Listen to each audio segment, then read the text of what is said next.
I मैं was सोच रहा था of एक विशेष वचन के विषय में जो नए नियम में पाया जाता है, or I'd share a few और thoughts उस with वचन you that के साथ साथ मैं आपसे the कुछ word which Jesus बांटना used in चाहूंगा। Matthew और एक ऐसा 13 to वचन tell जिसे you यीशु the मसीह ने मत्ती 13 अध्याय में साझा किया है। Matthew's मत्ती Gospel 13 अध्याय, 13, और यहाँ पे हम पढ़ते हैं, Jesus was speaking a parable and the और disciples यीशु came to मसीह अपने Jesus चेलों and से एक everybody दृष्टांतों में was बात कर dumb रहा था, और वहां पे चेले यीशु मसीह के and पास said, आकर के why उससे do you पूछने लगे। speak to them 10 वचन में in चेलों ने पास parables? आकर उससे कहा, तू लोगों से दृष्टांतों में क्यों बातें करता है? And और Jesus यीशु ने उन्हें answered उत्तर them, दिया, to you तुमको it has स्वर्ग के been राज्य granted के भेदों की समझ to know the दी गई है, mysteries of the kingdom of पर heaven, उनको नहीं। but to them it has not been granted. So one would think that Jesus would be very keen that everybody should और understand एक व्यक्ति सोच सकता है कि यीशु मसीह से बहुत ही आतुर रहा होगा इस बात में कि हर कोई समझे जो वो कहता है उसे myself in my वो own प्रचार कर ministry. रहा है। मैं भी अपने स्वयं की सेवकाई में जब मैं बाइबिल को सिखाता हूँ, मेरी लालसा हमेशा यही रहती है कि हर व्यक्ति समझे, And I'll try and और make मैं it as अपने simple as संदेश को possible. सरल से सरल लोगों के सामने प्रस्तुत करने की कोशिश करता हूं। परंतु बीते 45 वर्षों में जो सीएफसी कलीसिया कर रहा है इस संसार के अलग अलग हिस्सों में और अलग अलग लोगों से बात करने पे मैंने इस बात को पाया है कि That no matter how कि इससे कोई फर्क नहीं पड़ता कि आप अपने संदेश को कितना सरल क्यों ना बनाएं, वह जो नई वाचा के जो अद्भुत सत्य हैं उसे बहुत सारे लोग नहीं समझ पाते हैं। and that's proved by और ये इसका quality of their परिणाम life, कैसे निकलता है, हम कैसे देख पाते हैं? उनके जीवन की गुणवत्ता के द्वारा, उनके पारिवारिक जीवन की गुणवत्ता के द्वारा हम इसे देख पाते हैं। very और often अनेक बार they're यदि honest हम about ईमानदार the होंगे तो quality हमें इस बात को स्वीकार करने में कठिनाई नहीं जाएगी of their life and the life of Christians and other churches. कि जो दूसरे कलीसियाओं में लोगों के जो गुणवत्ता है, What is it that we can speak तो हम which ऐसी makes कौन सी us बात कह distinct? सकते हैं जो हमें उन लोगों से भिन्न करती है? और मैं इस बात के निष्कर्ष में पहुंचा हूं, It's because ये a lot of people, I mean, I made this और mistake शुरुआती way दिनों में back मैं ये when बहुत सारी यह गलतियां किया करता था जब मैं इस बात को समझने की कोशिश कर रहा था, पाप के ऊपर जयवंत प्राप्त होने के मैसेज को समझने की कोशिश कर रहा था, नए नियम के मैसेज को समझने की कोशिश कर रहा था। मुझे लगा कि मैंने इसे सही रीति से समझ लिया है, और सिर्फ इसलिए कि मेरे पास बहुत अच्छी बुद्धि थी मैं इसे बहुत आसानी से समझ पाया और मैं इसे अपने आप को समझा सकता था। And it's the और same यही तो with बात those है who उन are लोगों के साथ भी जो बुद्धिशाली लोग हैं, जो बुद्धिमान लोग हैं, और ये फरीसी लोगों के समान है। ये फरीसियों ने सोचा कि हम इन बातों को समझ गए, परंतु ये नहीं समझे थे। one of the when Jesus they asked Jesus this और question, एक why do you speak और to जब them चेलों in ने यीशु parables? मसीह से यह प्रश्न पूछा कि तू उनसे दृष्टांतों में क्यों बात करता है, तो मत्ती 13 के 11 वचन में कहा कि स्वर्ग के राज्य की भेदों की समझ तुम लोगों को दी गई है, परंतु उन फरीसियों को नहीं दी गई थी। और एक इसलिए था कि चेले जो थे बहुत फरीसियों से बुद्धिमान थे? नहीं, फरीसी जो थे वो चेलों से बहुत बुद्धिमान थे। ये चेले तो मछुआरे थे, Than these fishermen, but there was some परंतु इन मछुआरों के पास कुछ ऐसी बात थी जो उन चतुर फरीसियों के पास नहीं थी, और इसीलिए तो जो फरीसी लोग थे इस बात से पूरी रीति से वंचित रह गए, इसे नहीं समझ पाए। और यहाँ पे जो वचन है वो मिस्ट्री अर्थात भेद, और यह जो वचन है यह पुराने नियम में नहीं पाया जाता है। पौलुस इसे अनेक बार नए नियम में इस्तेमाल करता है, और नए नियम में आप अनेक जगह इसे पढ़ सकते हैं। ये बार बार दोहराता है ये वचन। और स्वर्ग के राज्य की भेद, और जो स्वर्ग का राज्य है वह भी पुराने नियम में नहीं दिया गया है। to understand that the old और आप में समझने की आवश्यकता है कि जो पुराना नियम था वो पूरा पृथ्वी का राज्य था, परंतु जो नया नियम है वो स्वर्ग के राज्य के ऊपर जोर देता है। इसलिए यही तो पहली बात है। यदि लोग मुख्यतः एक सांसारिक सुख विलासता जीवन में और थोड़ी सी मसीहियत के साथ संतुष्ट है, हो सकता है कि नई वाचा की मसीहियत केवल अपने विवेक को, कॉन्शियस को साफ करने के लिए, परंतु जो उनका मुख्य उद्देश्य है यदि वह सांसारिक जीवन के ऊपर है, their kingdom is of this earth, they will never understand. और यदि वे लोग कहेंगे कि उनका राज्य संसार का है, तो वे कभी भी स्वर्ग के राज्य को नहीं समझ पाएंगे, जहां तक कि इस वचन से हमारा वास्ता है। और परमेश्वर जानबूझकर के इन चीजों को उन लोगों से समझाएगा। परंतु हम देखते हैं कि जो चेले लोग थे, जो यीशु मसीह के पीछे धुन लगा करके उसकी पीछे चल रहे थे, यद्यपि वे लोग इतने समझदार नहीं थे, फिर भी उन्होंने इस बातों को पूरे रीति से समझा। Similar to what और इसी चीज को तो यीशु मसीह ने 2 अध्याय पहले भी मत्ती 11 में कहा था। और उसने कहा एक प्रार्थना में जो पिता से कर रहा था, और उसने पिता से प्रार्थना की और धन्यवाद किया कि तूने इन बातों को ज्ञानी और समझदारों से छिपा रखा। और हम परमेश्वर से प्रार्थना करते हैं कि प्रभु जी, लोग इन सारे सत्यों को, कि कलीसिया से प्रेम करना, पाप के ऊपर जयवंत होना, संगति के जो महान सत्य से लोग समझ सकें। परंतु यीशु मसीह ने प्रार्थना किया, उसने परमेश्वर की स्तुति करते हुए प्रार्थना किया कि इन चीजों को तूने छुपा रखा। यह अद्भुत बात है। और हम इसे देखते हैं मत्ती 11:25 में हम पढ़ते हैं, हे पिता, मैं तेरा धन्यवाद करता हूं कि तूने इन बातों को, इन अद्भुत सत्यों को तूने ज्ञानी और समझदारों से छिपा रखा है और तूने इन्हें प्रकट किया है छोटे छोटे बालकों के ऊपर, एकदम नवजात शिशुओं के ऊपर तूने प्रकट किया है। और यह कोई ऐसी बात नहीं जिसे लोग बाइबल स्कूल में जाकर के सीख सकते हैं। वे वहां पे जाते हैं और वहां पे जो सबसे बुद्धिमान व्यक्ति रहता है वही प्रथम आता है और उसे प्रथम पुरस्कार मिलता है और वो अपने बाइबल स्कूल के कोर्स को खत्म करते हैं। परंतु ये सारी बातें उनसे छिपी रहती हैं। और मैं आप सब लोगों से यह कहना चाहता हूं, वे जो बुद्धिमान है, और आप में से बहुत सारे लोग बुद्धिमान हैं, आप कभी भी इसे अपनी आत्मा में नहीं समझ पाएंगे। आप इसे अपने दिमाग में समझ पाएंगे, आप इसे दिमाग में तो समझेंगे परंतु अपनी आत्मा में कभी नहीं समझ पाएंगे उन बातों को जो परमेश्वर आपसे कहना चाह रहा है। यदि आप एक छोटे बच्चे के समान परमेश्वर के समक्ष नहीं आए, एक छोटे बच्चे के पास क्या होता है जो बुद्धिमान लोगों के पास नहीं होता है? क्या आपने इसके विषय में कभी सोचा है? और यह दिमाग की बुद्धिमानी नहीं है, यह चतुराई नहीं है। और एक छोटा बच्चे के पास जो चीज होती है, एक चीज जो उसके पास होती है जो बुद्धिमान लोगों के पास नहीं होती है। और यीशु ने उसे कहा, यीशु ने कहा, जब तक तुम अपने आप को इस बालकों के समान छोटा नहीं करोगे, नम्र नहीं करोगे, तुम परमेश्वर के राज्य में प्रवेश नहीं कर सकते। और वह बात है नम्रता, जो एक बच्चे के पास होती, छोटे बच्चे के पास होती, जो बुद्धिमान लोगों के पास नहीं होती। बहुत सारे जो बुद्धिमान लोग हैं, बुद्धिशाली लोग हैं, जब वे दूसरों के सामने नम्र होने का दिखावा भी करते हैं, और वो इसलिए दिखावा करते हैं ताकि उनको लोगों के सामने नम्र होने का उन्हें एक टैग मिल सके, ताकि लोग उन्हें नम्र जान सके, क्योंकि वे मनुष्यों का आदर चाहते हैं। इसलिए वे बुद्धिमान होने के बावजूद भी लोगों के सामने नम्र बनते हैं। और यह सारा कचरा है परमेश्वर की नजरों में। यह वास्तविकता में कोई ह्यूमिलिटी नहीं है।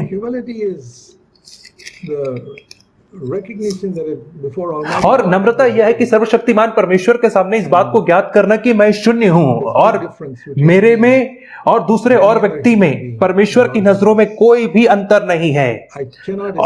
और मैं अपने आप को दूसरे व्यक्ति से बढ़ा करके या ऊपर कभी नहीं समझ सकता हूं। यदि मैं सचमुच में नम्र हूं तो मैं कभी भी अपने आप को दूसरे व्यक्ति से ऊपर नहीं समझूंगा।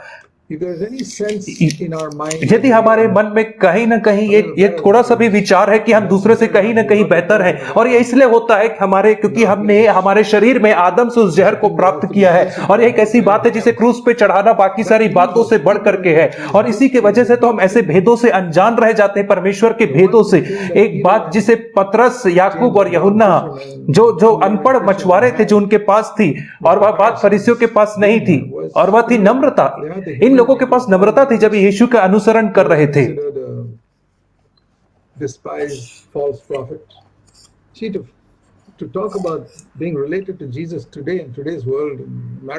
और आज जब हम यीशु मसीह के विषय में बात करते हैं, आज के समय में और अमेरिका देश से बात करते हैं, तो लोग हमारा सम्मान करते हैं। परंतु जब आप प्रथम शताब्दी में मसीह यीशु के अनुयायी थे और फलस्तीन और इस्राएल देश में जब आप यीशु मसीह का अनुसरण करते थे, तो लोग आपको मूर्ख समझते थे और लोग आपको अज्ञानी समझते थे, सोचते थे कि यह वचन का अज्ञान व्यक्ति है। और इसीलिए तो जब ये फरीसी लोग, जिन्होंने इतने ध्यान पूर्वक वचनों का अध्ययन किया था, शास्त्रों का, पुराने नियम का, और उत्पत्ति से लेकर के मलाकी तक पवित्र शास्त्र उन्हें बहुत अच्छे से जाना हुआ था, और जब यीशु मसीह उनके मंदिर में आया, उन्होंने कहा यह बालजबूल है, शैतान का सरदार है, उन्होंने कहा। इसके विपरीत हम देखते हैं परमेश्वर का वचन कहता है, और जब यीशु मसीह चेलों के साथ चल रहा था इम्माउस के मार्ग में, लूका रचित सुसमाचार 24 अध्याय में हम इसे पढ़ते हैं।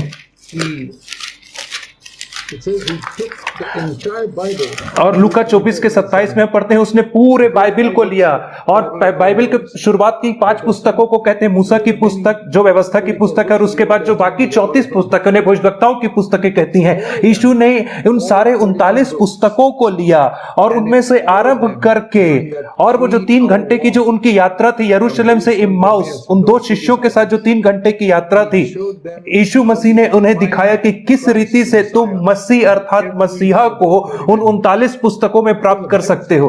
और यह तो बाइबल स्टडी था जो उस इम्माउस के मार्ग में चल रहा था, और हर एक यह जो पुस्तक है वो यीशु मसीह की ओर संकेत करती है। और जब वह आया तो यह इन सारे भविष्यवाणियों का पूर्णकरण था।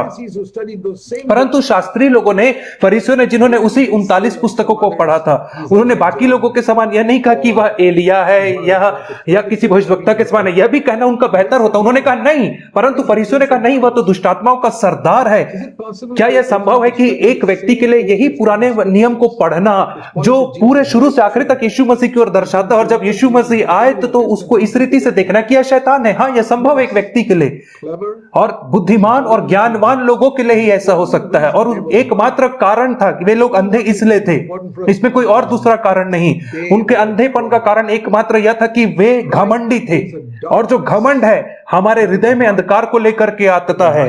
और घमंड यहां पे ऐसा होता है जब हमारा मस्तिष्क बहुत चतुर रहता है। आप बहुत अच्छा प्रचार कर सकते हैं, और फरीसी लोग प्रचार कर सकते थे, परंतु वे पूरे अंधे थे और वे परमेश्वर के पुत्र को नहीं देख पाए। और जब यीशु ने अपने चेलों से पूछा मत्ती 16 अध्याय में, और मत्ती 16 अध्याय 13 वचन में लोग क्या कहते हैं कि मैं कौन हूं? और चेलों ने उत्तर दिया, कुछ तो यूहन्ना बपतिस्मा देने वाला कहते हैं जो मृतकों में से जी उठा है, और कुछ एलिया कहते हैं, और कुछ कहते हैं कि तू यिर्मयाह भविष्यवक्ता, या कुछ कहते हैं भविष्यवक्ताओं में से कोई एक तुझे कहते हैं। और ये वे लोग हैं जिन्होंने यीशु को एक मसीहा के तौर पे नहीं परंतु एक भले मनुष्य के तौर पे देखा था। परंतु पतरस, और यहाँ पे लोगों का एक समूह था, जो फरीसी लोग थे वे उसे समझते थे कि दुष्ट आत्माओं का सरदार है, परंतु कुछ थोड़े से परमेश्वर के भय मानने वाले लोग थे जो समझते थे कि वो भविष्यवक्ता या एलिया या यूहन्ना बपतिस्मा देने वाला। परंतु पतरस जो सबसे अनपढ़ था वो कहता है कि तू मसीहा है, परमेश्वर का पुत्र है, और त्रिएकता में दूसरा व्यक्ति तू ही है। और पतरस को यह बात कैसे मालूम पड़ गई थी? और यह उसकी बुद्धिमानी की वजह से नहीं था। और यद्यपि वह एक मछुआरा था, वह एक छोटे बालक के समान प्रभु यीशु मसीह के पास आया था, और यीशु मसीह ने उसे कहा, हे शैमोन योना के पुत्र, तू धन्य है, क्योंकि, और यदि इससे मैं भगवानवाद करूं तो यह मानवी समझ नहीं जिसके वजह से तुझे प्रकाशन मिला, परंतु मेरे पिता ने जो स्वर्ग में है तुझ पर यह बात प्रकट की, मत्ती 16:17 वचन के अनुसार। और यहाँ पे वचन आता है प्रकाशन, और ये जो वचन प्रकाशन है ये पुराने नियम में नहीं पाया जाता है। पुराने नियम में जो शब्द था वह थी समझना, अंडरस्टैंडिंग, अध्ययन करना, स्टडी करना। जैसे शास्त्री लोग जो थे वो व्यवस्था का अध्ययन करते थे, परंतु जो शिष्य लोग हैं उनको प्रकाशन मिलता है। जो शास्त्री है वो अध्ययन करते हैं, जो शिष्य है उनको प्रकाशन मिलता है। और यहाँ पे पतरस को पिता की ओर से प्रकाशन मिला, और प्रकाशन जो है वह एक हमारे मन की अंधी आंखों का अलौकिक रीति से खुल जाना। ठीक वैसे ही जैसे यीशु मसीह ने अंधों की भौतिक आंखों को छुआ, और उसके बाद उन्होंने उन चीजों को देखा जिन्हें उन अंधों ने पहले कभी नहीं देखा होगा। और उन्होंने देख के कहा, अरे, एक अंधे व्यक्ति ने कहा होगा जब इसकी आंखें तुरंत खुली, उसने, अरे, मुझे तो पता ही नहीं था कि संसार ऐसे दिखती है। और उसके पहले अंधा था और अचानक से उसकी आंखें खुल गई। तो जैसे उस अंधे व्यक्ति के साथ होता है, जब प्रकाशन हमारे पास आता है तो हम उन चीजों को देखने लगते जिन्हें हमने कभी नहीं देखा होगा, शायद 25 वर्षों से नहीं देखा हो, परंतु एक दिन आप उन चीजों को देख पाते हैं प्रकाशन के माध्यम से। और यही काम तो है जो पवित्र आत्मा करता है।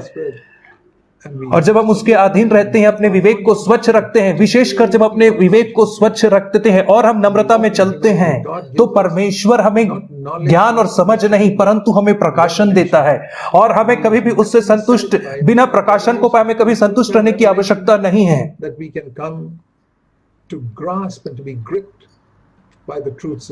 और जब हम शास्त्रों में आते हैं, शास्त्रों का अध्ययन करते हैं, पुराने नियम में जो सबसे मुख्य बात थी वह थी मनन करना। और भजन संहिता 1 अध्याय वहां पे लिखा है कि धन्य है वह व्यक्ति जो व्यवस्था के ऊपर मनन करता है। और वहां पे लोग कुछ बातों को समझते थे और उन्हें कुछ परमेश्वर की व्यवस्था की कुछ समझ मिलती थी वहां पर। और भजनकार कहता है कि तेरा वचन मेरे पांव के लिए दीपक, मेरे मार्ग के लिए उजाला है। परंतु नई वाचा में जो शब्द है वो है प्रकाशन। ये बहुत ही महत्वपूर्ण शब्द है। और प्रकाशन के माध्यम से परमेश्वर क्या करता है, नए वाचा के सत्य को बहुत सारे लोगों से छुपा देता है। उन सब लोगों से छुपाता है जो घमंडी हैं, और उसे प्रकट करता है उन लोगों के ऊपर जो नम्र हैं। परमेश्वर देखता है उन अपने लोगों के मध्य में कि कौन से लोग नम्र हैं, और जो लोग नम्र हैं उन्हें सिखाता है उन चीजों को जिन्हें बाकी लोग कभी नहीं समझ पाते हैं। और वे बाकी सारे लोग एक कलीसिया में जाकर के बहुत सारे संदेशों को यूट्यूब में कलीसिया में सुनते होंगे, परंतु यदि वे बहुत सारे बुद्धिशाली लोग होंगे तो और वे सब, उनको लगता है कि वे समझ गए हैं, वे इन्हें सुनते हैं। और ऐसे बुद्धिमान लोग समझते हैं कि हमें इसे इतने अच्छे से मैं समझ के इनमें से जाकर के प्रचार कर सकता हूं, और वे आदर के लिए प्रचार करते हैं। आपको पता है इंटरनेट में बहुत सारे लोग आकर के संदेशों केवल इसलिए सुनते ताकि वे जाकर के दूसरों को प्रचार कर सके, आदर पाने के लिए। मुझे याद आता है किसी एक व्यक्ति ने मुझसे पूछा था, भाई जैक, क्या मैं प्रचार कर सकता हूं उन चीजों को जिन्हें मैंने आपसे सुना इंटरनेट के ऊपर? मेरे कलीसिया के किसी व्यक्ति ने आकर के मुझसे पूछा था। मैंने कहा था तू बिल्कुल प्रचार कर सकता है, परंतु यदि तू उसके अनुसार जीवन जिए तो, और केवल तभी नहीं जब तू इसे अपने दिमाग में रखे, अन्यथा तू एक पाखंडी हो जाएगा। यदि तू इसे अपने जीवन का हिस्सा नहीं बनाता, यदि तू इसे अपने जीवन के हिस्से बनाना की चाहत भी नहीं रखता है, परंतु तू उन अद्भुत बातों को जिन्हें तूने मुझसे सुना है और उसे तू प्रचार करना चाहता है, तो ये किसी की सहायता नहीं करेगा, तेरी सहायता नहीं करेगा, परंतु ये एक चतुर ख्याल के समान ही होगा। परंतु मैंने उससे कहा कि यदि तू उसके अनुसार जीवन जी रहा है या उसके अनुसार जीवन जीने की खोज कर रहा है, तो परमेश्वर तुझे पीछे से सपोर्ट करेगा इन चीजों को प्रचार करने में। तो हर तरीके से इसे प्रचार कर सकता है, क्योंकि मैंने क्योंकि यह बात मुझे सीधे स्वर्ग से नहीं है, मैंने इसे यीशु मसीह से, पौलुस से, यूहन्ना से सीखा है। मैंने पतरस, पौलुस, यूहन्ना से मैंने इसे सीखा, और तब मैं इसके बाद इसे प्रचार करता हूं। यीशु मसीह के विषय में लिखा कि वो पहले वो जीवन जीता था, फिर वो प्रचार करता था, प्रेरित 1:1 में। और उसने पहले किया और उसके बाद उसने प्रचार किया। उसने उन चीजों को कभी प्रचार नहीं किया जिसने उसने कभी अभ्यास नहीं किया। इंग्लिश में कहते हैं जो आप प्रचार करते हो उसे आपको अभ्यास करना है, परंतु यीशु मसीह ने जिन चीजों को किया उन चीजों को उसने प्रचार किया। पहले उसने अभ्यास किया, पहले उन चीजों को स्वयं किया, उसके बाद उसने उन चीजों को प्रचार किया। इसी रीति से तो लूका जो है उसके सुसमाचार की व्याख्या देता है, और हमें भी यीशु के समान करना, हमें पहले करना है तो उसे प्रचार करना। यदि मैंने नहीं किया है तो मुझे उसे प्रचार करने में दिलचस्पी नहीं होनी चाहिए, क्योंकि ये केवल थियोरी बन जाएगी, एक व्याख्या हो जाएगी। यहां पे पतरस को एक प्रकाशन मिला कि जो मसीहा है, जो मसीह है वो परमेश्वर का पुत्र है। और तब यीशु ने कहा एक ऐसा वचन जो बहुत सारे लोगों के द्वारा गलत समझा जाता है। मत्ती 16 अध्याय और उसका 18 वचन, और मैं भी तुझसे कहता हूं कि तू पतरस है। और पतरस का अर्थ होता है एक बहुत छोटा सा पत्थर, पेट्रोस, एक छोटा पत्थर। परंतु इस पत्थर के ऊपर जो पेट्रोस है, जो एक बहुत बड़ा पत्थर नहीं, और ओरिजिनल भाषा में लिखा है कि तू पेट्रोस है, परंतु इस पेट्रा के ऊपर जो एक बड़ा पत्थर है, वो बड़ा पत्थर क्या है जो तूने अभी कहा? यह प्रकाशन, मसीह का प्रकाशन, यह बड़ा पत्थर है। पतरस को मसीह का प्रकाशन मिल गया था, और उसने कहा कि उस प्रकाशन के ऊपर मैं अपनी कलीसिया का निर्माण करूंगा, और नरक के फाटक उसके ऊपर प्रबल नहीं होंगे। उस कलीसिया के ऊपर, उस मसीह के ऊपर जो प्रकाशन के द्वारा आया, इस चट्टान के ऊपर जो कलीसिया बनी, उसके ऊपर नरक के फाटक प्रबल नहीं होंगे। और लोग कलीसिया बनाने के विषय में सोचते, परंतु उन्हें इस बात का प्रकाशन है कि यीशु मसीह कौन है। ये बहुत ही महत्वपूर्ण है। प्रेरित पौलुस और इसके विषय में बहुत सारी बातों को कहा है। मैं आपको इफिसियों की पत्री में दिखाना चाहूंगा। और सबसे पहले हम पहला कुरिन्थी उसके 2 अध्याय में देखेंगे। पहला कुरिन्थी और उसके 2 अध्याय में और 9वें वचन में वो कहता है, और यहाँ पे पुरानी नियम की बातों को वो धारा करके बोल रहा है, जिसे उसने यशायाह 64 अध्याय और 4 वचन से लिया है। पहला कुरिन्थी 2 अध्याय के 9 वचन में, परंतु जैसा लिखा है, जो बातें आंख ने नहीं देखी।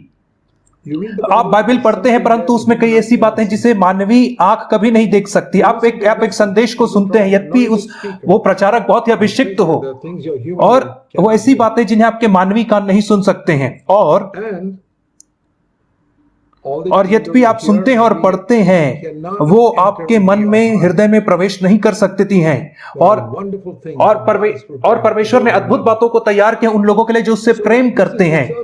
और यह बातें उन लोगों के लिए आरक्षित रखी गई हैं जो परमेश्वर से प्रेम करते हैं। यह बातें सब लोगों के लिए नहीं है जो परमेश्वर से पैसे से बढ़ करके अपने जीवन में हर चीजों से बढ़ करके प्रेम करते हैं और मनुष्यों के आदर और हर चीजों से बढ़ करके जो प्रेम करते हैं उनके लिए ये बातें रखी गई हैं।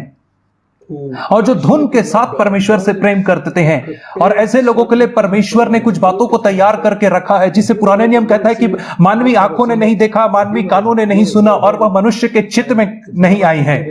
और बहुत सारे लोग जब इस वचन को पढ़ते तो वे स्वर्ग के विषय में सोचते हैं। यह वचन स्वर्ग के विषय में बात नहीं कर रहा है।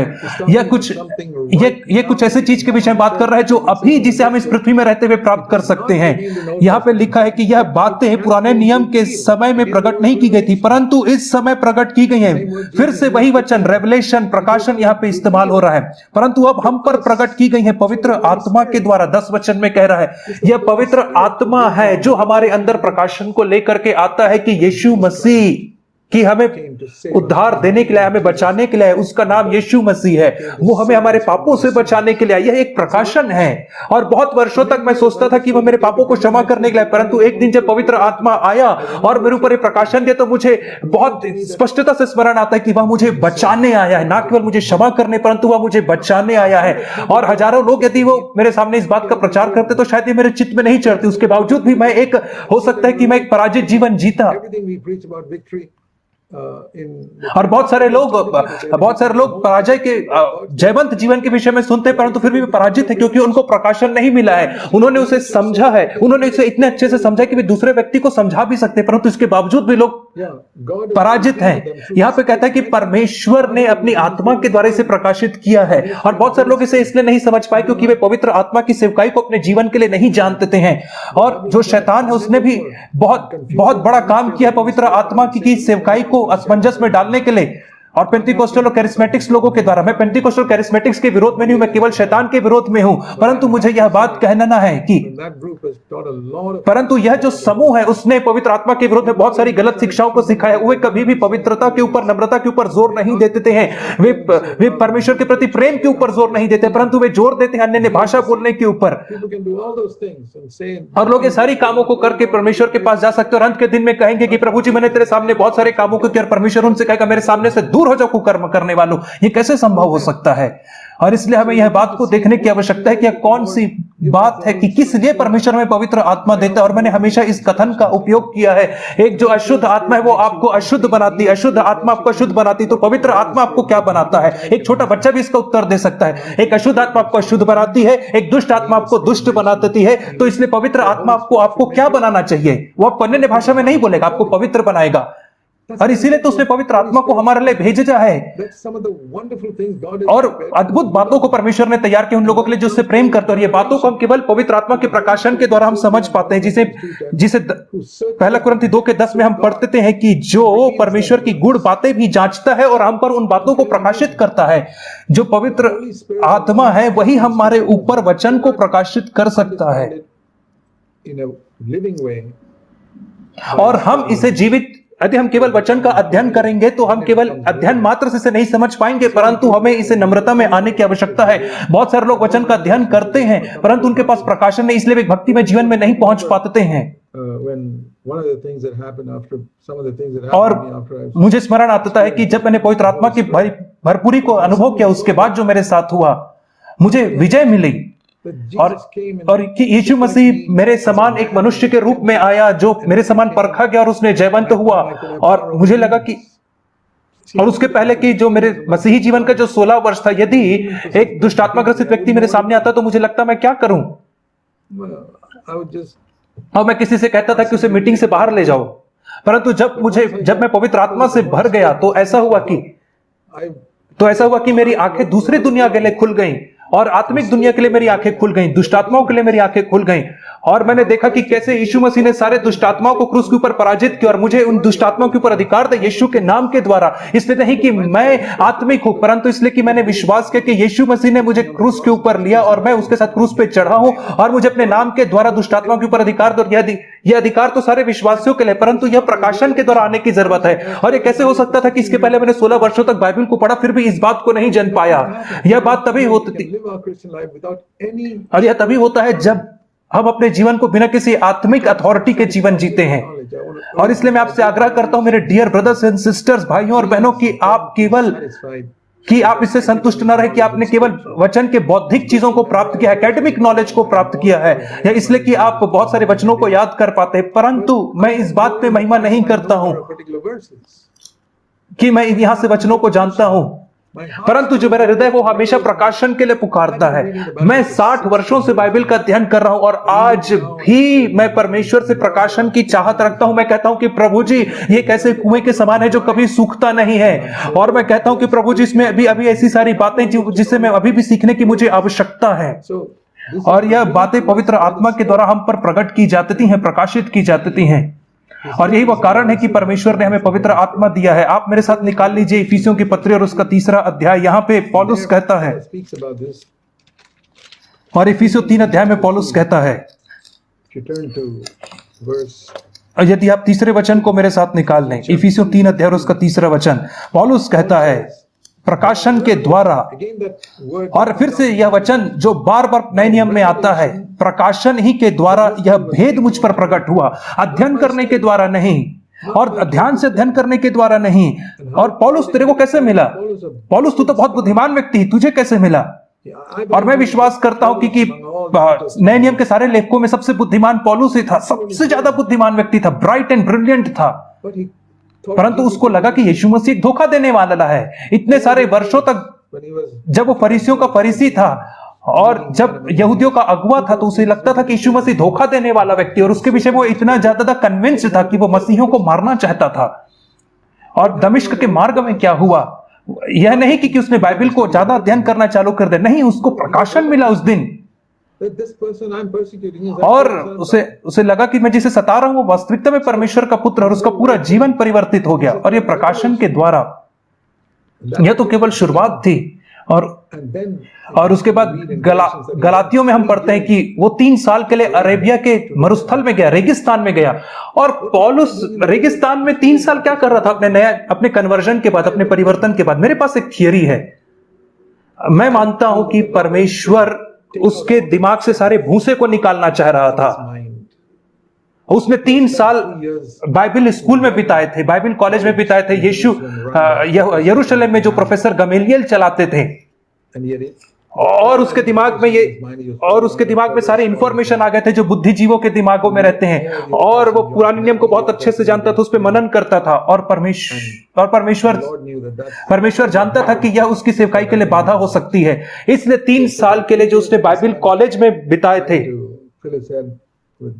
पुराने नियम के बाइबल का ज्ञान प्राप्त करने में बिताया था, इसलिए परमेश्वर उसे 3 साल के रेगिस्तान में ले गया, अरेबिया के रेगिस्तान में, ताकि इन सारे भूसों को उसके दिमाग से निकाल सके। और भूसे को निकाल करके फिर परमेश्वर ने उसके अंदर प्रकाशन भर दिया, और फिर वो वहां से वापस आता है, और उसने उन चीजों को देखा जिसे दूसरे लोग नहीं देख पाते थे। और वो यहाँ पे कहता है इफिसियों 3:3 में, प्रकाशन के द्वारा जो मुझे कभी बाइबल स्कूल में नहीं मिला था, या किसी प्रचारक से मुझे नहीं मिला, यह भेद मुझ पर प्रकट हुआ।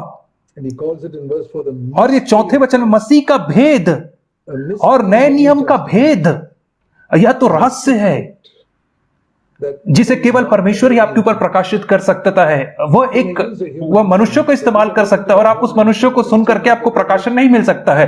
अधिक से अधिक होगा कि आपको इंफॉर्मेशन मिलेगा, आपके दिमाग में आएगा।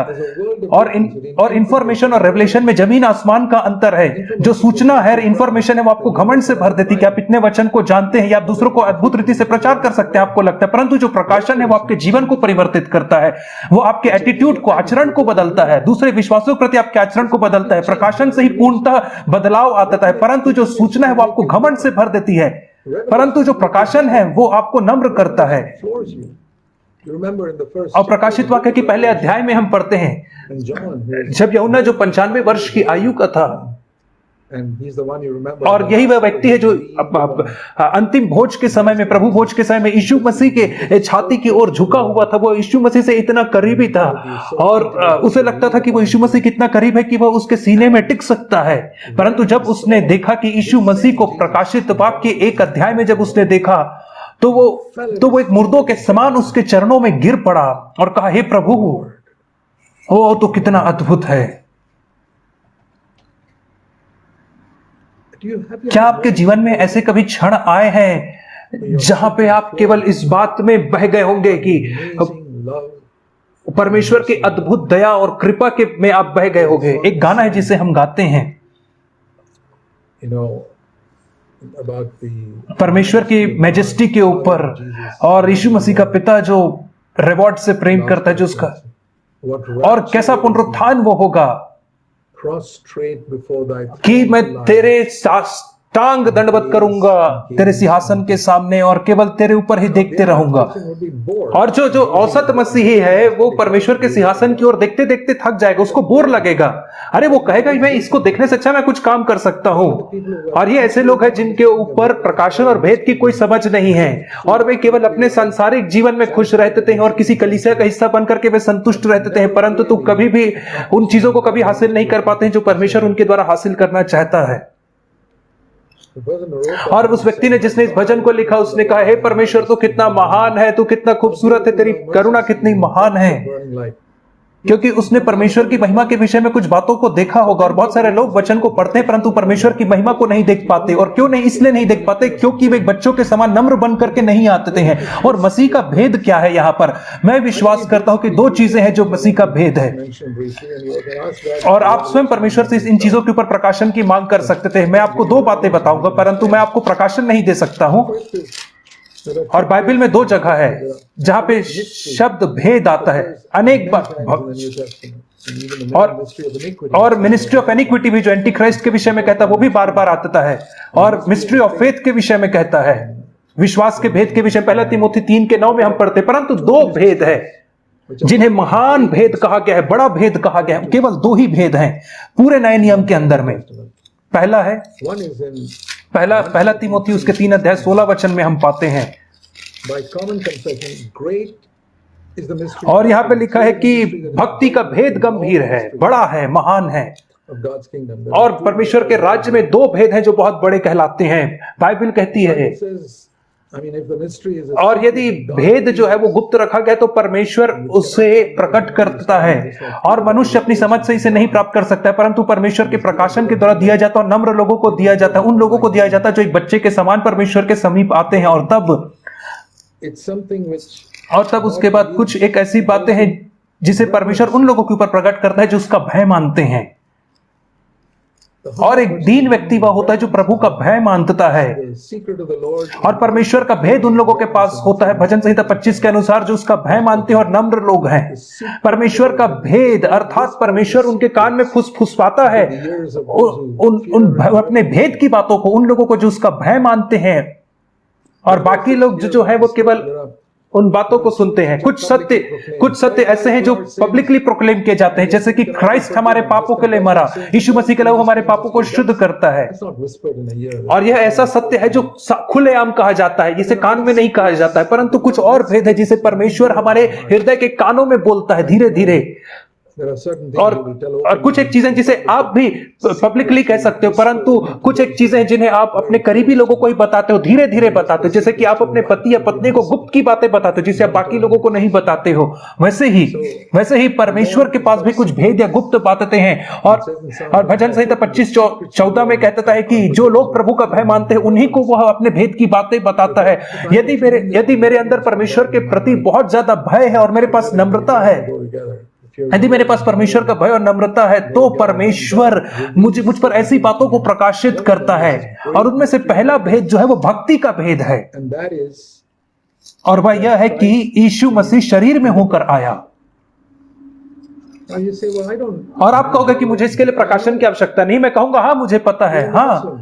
और हाँ, यहां तक कि मुस्लिम लोग भी कहते हैं कि यीशु मसीह शरीर में होकर के आया। If it is to be something that परंतु मेरे लिए यह भेद की बात है। यदि मैं केवल इसे तथ्य के तौर पे जानूंगा तो आप इसे सुनोगे और हर पैसे ही सुनेगा और इसे सुनकर के चला जाएगा।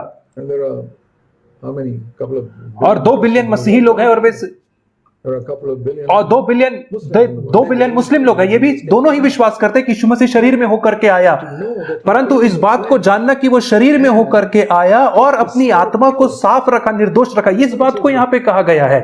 was vindicated the आत्मा में धर्मी ठहरा, वह शरीर में होकर के आया और अपनी आत्मा को शुद्ध रखा। यही भेद है। आदम के समय से लेकर के, आदम के गिरने के समय से लेकर के पूरी मानव जाति के इतिहास में हम देखते हैं So the entire 4,000 years. यीशु मसीह के आने तक जो 4000 वर्ष का अंतराल था, कोई भी नहीं जो मनुष्य के द्वारा जन्मा था, जो स्त्री से जन्मा था, कोई भी व्यक्ति अपनी आत्मा को साफ नहीं रख पाता था, कोई भी व्यक्ति नहीं, उनके शरीर के द्वारा। और आप और मैं जानते हैं कि जो हमारा शरीर है वो कितना भ्रष्ट है, और जैसे ही हम सोचते हैं कि हम बहुत पवित्र है, वैसे ही तुरंत एक अशुद्धि हमारे अंदर प्रवेश कर जाती है। असंभव था मनुष्य के लिए कि अपनी आत्मा को स्वच्छ रखना। और इसी समय बहुत सारे लोग अब वो कहते हैं कि यीशु मसीह हमारे समान नहीं आया, वो परमेश्वर ही था, इसलिए हमारे लिए असंभव है यह उसका अनुसरण करना। और लोग कहते हैं कि वो आप इस जीवन को बिना पाप के इसलिए रह पाए क्योंकि वो परमेश्वर था।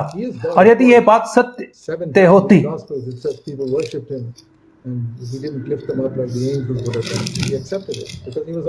और तभी तो 7 बार लोगों ने उसे दंडवत किया।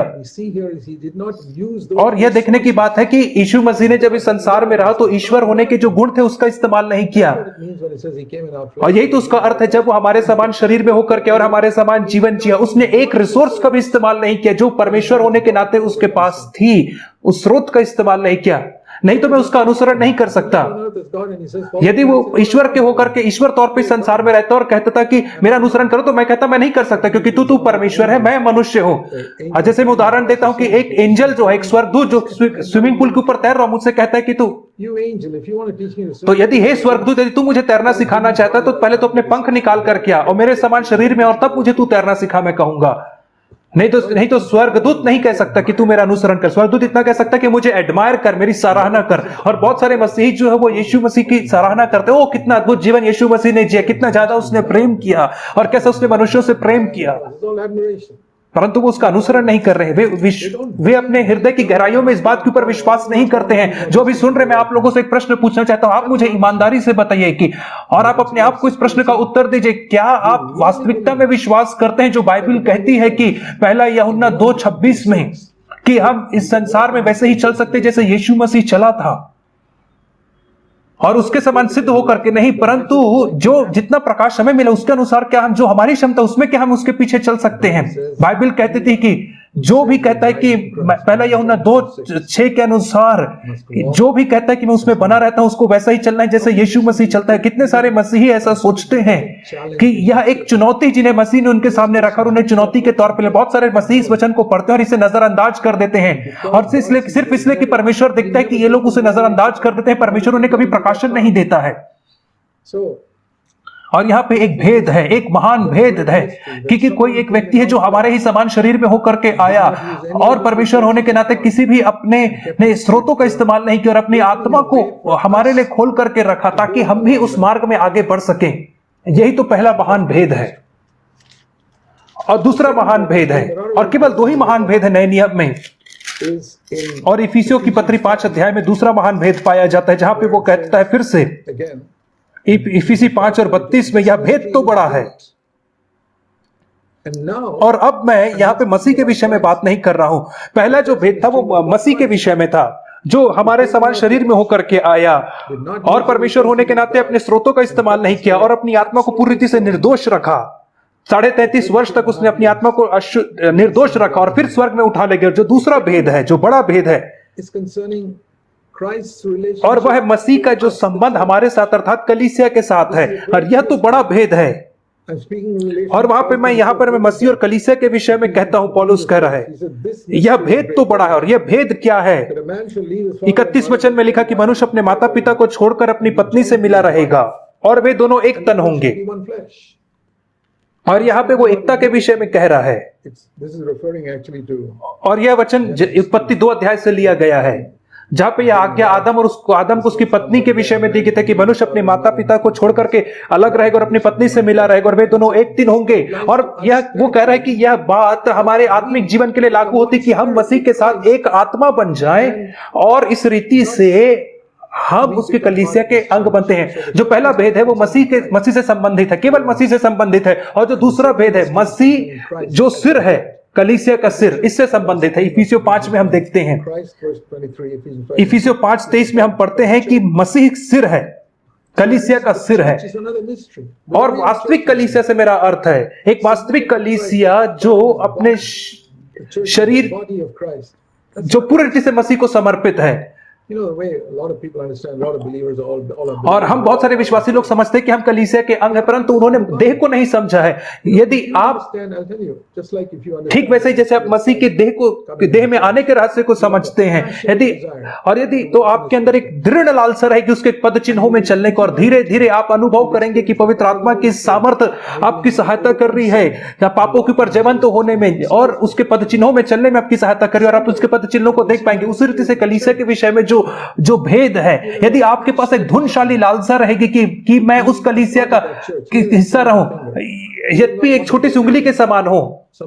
और बहुत सारे प्रचारक लोग बहुत बड़ा हिस्सा बनना चाहते हैं, बहुत बड़ा अंग बनना चाहते हैं, नहीं, परंतु यदि आपके अंदर एक छोटी सी लालसा है कि एक कलीसिया में छोटा सा अंग बने जिसे परमेश्वर ने अपना है, और आप दूसरों से कभी प्रतिस्पर्धा ना करें। मैं आपसे कहना चाहता हूं, जैसे मैंने कलीसिया के भेद को देखा, मैं इस संसार में मेरे लिए जीरो कंपटीशन रखता हूं। मैं किसी के साथ प्रतिस्पर्धा में नहीं हूं, मैं किसी प्रकार की प्रतिस्पर्धा में नहीं हूं, किसी प्रचारक से किसी प्रचार करने में। मैं बस लोगों की सहायता करना चाहता हूं ताकि वे अपने हिस्से को पूरे कर पाए, क्योंकि मैंने इस भेद को देख पाया है, कलीसिया के भेद को, जिसका सिर मसीह है, और मैं देख पाता हूं कि मैं उस देह का हिस्सा हूं जिसका सिर मसीह है। और इसे बहुत बड़ा अंतर है कलीसिया में, एक संसार में कलीसिया के अंग होने का। और ये तो सिर्फ एक अच्छा क्लब हो सकता है, बहुत सारा क्लब हो सकता है जहां पे लोग एक दूसरे से झगड़ा नहीं करते, एक दूसरे की सहायता करते हैं। एक मैसोनिक क्लब होता है जहां पे वे एक दूसरे की इतनी चिंता करते हैं कि वे एक दूसरे के मेडिकल बिल का खर्चा उठाते हैं, परंतु उनका मसीह में कोई विश्वास नहीं होता है, क्योंकि यह तो सिर्फ एक क्लब है। और यहां पे हम देखते हैं वह कलीसिया नहीं है। Like you got that book there in your book table. जैसे आपके बुक टेबल के ऊपर वह पुस्तक है जो कांग्रीगेशन क्लब एंड चर्च, आप उसे कई बार पढ़ करके देखिए।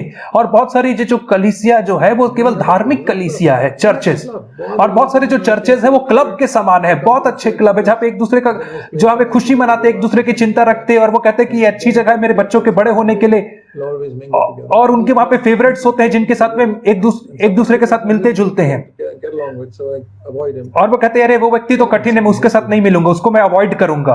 तो ऐसे लोगों ने कभी कलीसिया के भेद को नहीं देखा है, और यह एक और महान रहस्य, और परमेश्वर केवल उन्हीं के ऊपर प्रकट करता है जिनके पास प्रकाशन है। और मैं मानता हूं, विश्वास करता हूं, जिन्होंने इन बातों को देखा है वे ही मसीह के वास्तविक सहकर्मी हो सकते हैं कलीसिया का निर्माण करने के लिए।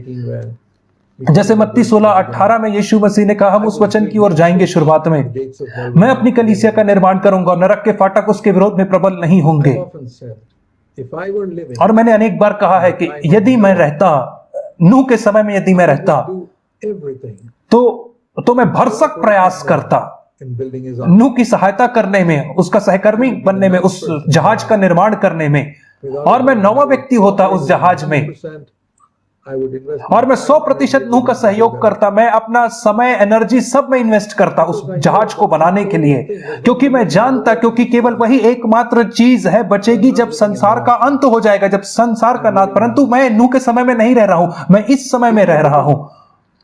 और यदि आप विश्वास करते हैं कि वह कलीसिया जिसका निर्माण यीशु मसीह कर रहा है, और यही एकमात्र ऐसी चीज है जो बची रहेगी जब सारी दुनिया नाश हो जाएगी, तो आप पूरे रीति से कलीसिया के निर्माण में जुट जाएंगे। जिस समय से मैंने इस भेद को समझा, उस समय में कलीसिया के निर्माण में पूरी रीति से, पूरी शक्ति भर जुट गया। और जो भी चीज मेरे शरीर में है, मेरी ताकत, सब कुछ, और चाहे मैं 100 वर्ष तक रहूं, मैं पूरी सामर्थ्य से उस कलीसिया के निर्माण में लगा रहूं, क्योंकि मुझे पता है यही एकमात्र चीज है तब बचे रहेगी जब दुनिया का नाश हो जाएगा। और मैं देखता हूं अनेक मूर्ख मसीही लोगों को जो कभी कलीसिया के निर्माण में दिलचस्पी नहीं रहते हैं, जो अपने स्वार्थी जीवन को जीते हैं, और वो कहते हैं मैं तो अच्छा जीवन जी रहा हूं, मेरे पास पर्याप्त है, और वे केवल चर्च अटेंड करते हैं। ऐसा कोई चीज नहीं होती चर्च अटेंड करना, आपको कलीसिया का हिस्सा बनना है।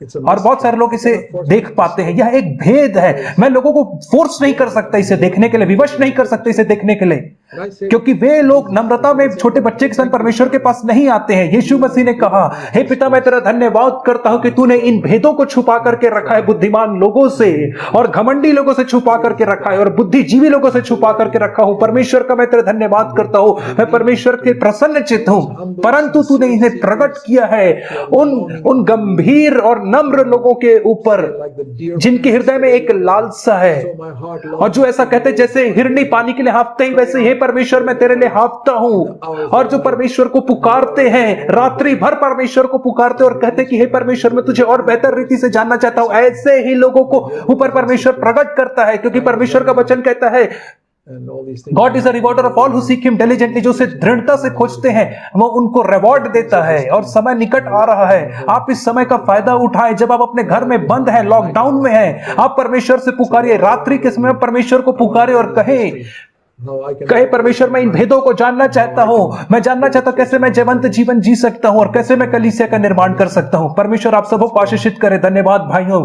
आइए हम प्रार्थना करें। हमारे स्वर्गीय पिता, और हम कुछ भी नहीं है, हम कुछ नहीं है प्रभु जी, और यह तेरी दया ही है प्रभु जी, जो तू हम जैसे पापियों का ध्यान रखता है और उन चीजों को प्रकट करने के लिए जो स्वर्गीय स्वर्गदूतों से छुपा करके रखी गई, और हमें मसीह के देह का हिस्सा बनाने के लिए हर एक उन लोगों को आशीषित कर जिन्होंने इस वचन को सुना है प्रभु जी। उनकी सहायता कर कि वे स्वर्ग के प्रकाशन की खोज कर सके, पवित्र आत्मा की भरपूरी की खोज कर सके, और उनके अंदर भूख और प्यास को उत्पन्न कर, क्योंकि तूने कहा जो कोई भूख और प्यासा है वो तृप्त किया जाएगा। प्रभु जी हम तेरे पास आते थे, हम मनुष्य के पास नहीं परंतु तेरे पास सीधे तौर पर आते हैं और प्राप्त करना चाहते हैं। और हमारे भूख और प्यास के लिए हम उस जल को चाहते हैं प्रभु जी, जो हमारे जीवन से नदियों के समान उमड़ पड़े। यीशु के नाम से हम प्रार्थना मांगते हैं, आमीन। धन्यवाद।